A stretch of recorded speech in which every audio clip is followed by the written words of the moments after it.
Tel Aviv a été secoué par l'une des nuits les plus sombres de l'histoire moderne d'Israël. Le jeudi 19 mars, lorsqu'une salve de roquettes à fragmentation iranienne a frappé le cœur de la ville avec une puissance jamais vue auparavant. Cette attaque est présentée comme la phase suivante de l'opération de représailles de Téhéran contre diverses opérations militaires israéliennes menées ces dernières semaines. Selon des sources militaires régionales, la cible principale de l'attaque était le complexe du ministère israélien de la Défense, situé au centre de Tel Aviv. Un secteur stratégique également, entouré de divers bureaux gouvernementaux, de centres de commandement militaire et de bâtiments administratifs importants. Lorsque les roquettes ont frappé la ville, habituellement animée par sa vie nocturne, tout le secteur s'est transformé en zone de destruction en l'espace de minutes. La première explosion a été entendue vers 20h24, heure locale, juste après que les sirènes d'alerte aérienne aient hurlé dans toute la métropole de Tel Aviv. Le système d'alerte précoce israélien, qui donne habituellement aux citoyens le temps de se mettre à l'abri, n'a pu offrir que quelques secondes avant que la première roquette n'atteigne l'espace aérien de la ville. En un instant, le ciel nocturne, auparavant illuminé par les gratte-ciel, s'est transformé en un éclat de flammes intenses, accompagné d'un grondement puissant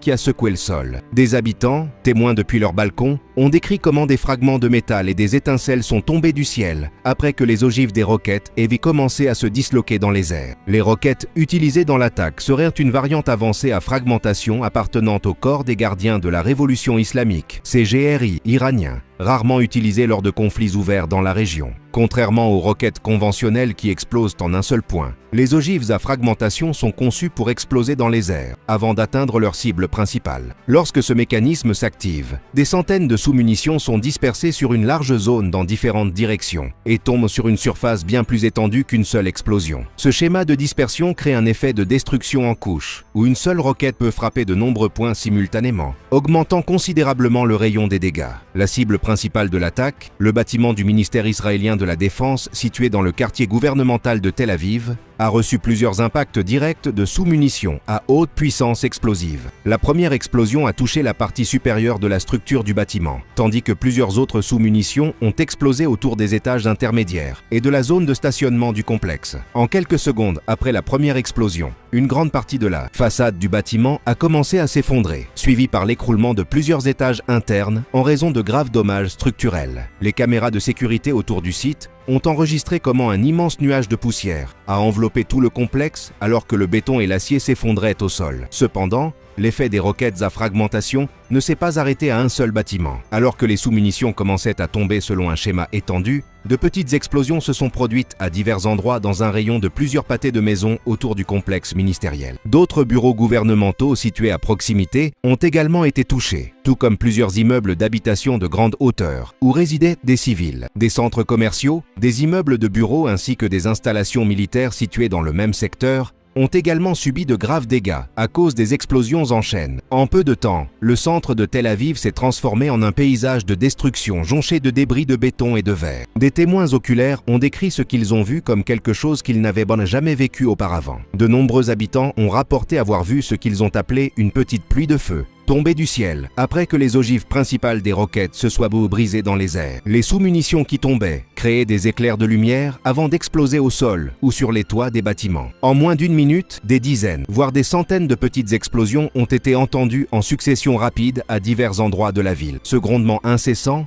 a créé un long écho qui a secoué les fenêtres et les bâtiments dans tout le secteur de Tel Aviv. Le dôme de fer, le système de défense aérienne qui faisait la fierté d'Israël face aux attaques de roquettes et de missiles, n'a apparemment pas réussi à anticiper pleinement les caractéristiques uniques de l'attaque à fragmentation. Ce système d'interception était conçu pour détruire la roquette avant qu'elle n'atteigne sa cible. Cependant, dans ce cas, certaines roquettes avaient déjà libéré leurs sous-munitions dans les airs, avant de pouvoir être totalement détruites. En conséquence, bien que plusieurs roquettes aient été interceptées, des dizaines, voire des centaines de sous-munitions sont tout de même tombées sur la ville. Cela a créé une brèche majeure dans un système de défense jusqu'alors considéré comme très efficace. Cet échec de la défense aérienne a permis à la majeure partie des charges utiles des roquettes d'atteindre finalement la zone ciblée, avec un impact très étendu. Les explosions en chaîne des sous-munitions, tombées presque simultanément, ont créé une onde de destruction qui s'est propagée dans le centre-ville de Tel Aviv. Plusieurs pâtés de maisons ont subi des dommages presque totaux avec des bâtiments effondrés ou en flammes, à cause des explosions. Les rues principales, habituellement encombrées par le trafic, sont devenues des chemins jonchés de décombres et de débris de bâtiments. Les sirènes d'urgence ont commencé à retentir de toutes parts, alors que les pompiers et les ambulances tentaient d'atteindre les lieux. Plusieurs immeubles de grande hauteur autour du complexe ministériel se sont partiellement effondrés après avoir reçu plusieurs impacts directs de sous-munitions. Les structures en béton, auparavant solides,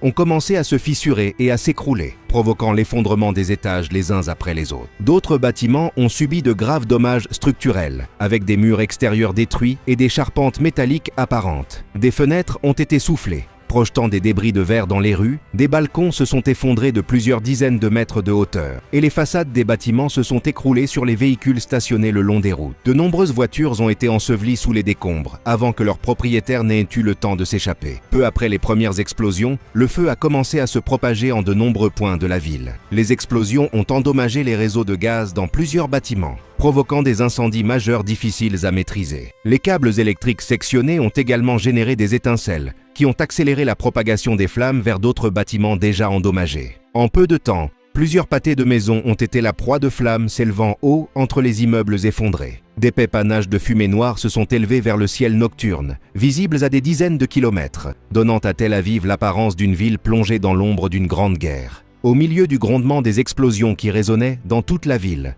des centaines d'habitants de Tel Aviv ont tenté de se mettre en sécurité en courant vers les bunkers souterrains dispersés autour du centre-ville. Ces bunkers, pendant des années, ont fait partie du système de protection civile israélien, conçu pour faire face aux attaques de roquettes ou de missiles. Lorsque les sirènes d'alerte ont retenti, de nombreux habitants se sont automatiquement dirigés vers ces abris, emmenant leurs familles, leurs enfants et quelques affaires. Cependant, cette nuit-là, la protection censée sauver des vies s'est transformée en un piège mortel pour certaines des personnes qui s'y étaient ou réfugiées. Des sous-munitions des roquettes à fragmentation tombées précisément au-dessus de plusieurs bâtiments ont provoqué l'effondrement soudain de la structure située au-dessus des bunkers. Les explosions en chaîne ont endommagé les fondations des bâtiments abritant les bunkers, de sorte que le béton armé et les charpentes métalliques se sont écroulés, obstruant les entrées et les ventilations. Portes en acier des bunkers, habituellement conçues pour résister aux explosions, se sont retrouvées bloquées par la pression des décombres extérieurs. Des centaines de personnes se trouvant à l'intérieur des bunkers se sont retrouvées piégées sous terre, sans issue et avec une réserve d'air de plus en plus limitée. Les équipes de secours arrivées plusieurs heures après la première attaque ont trouvé de nombreux bunkers complètement obstrués par les décombres des bâtiments effondrés au-dessus. Certaines portes de bunkers n'étaient même plus visibles,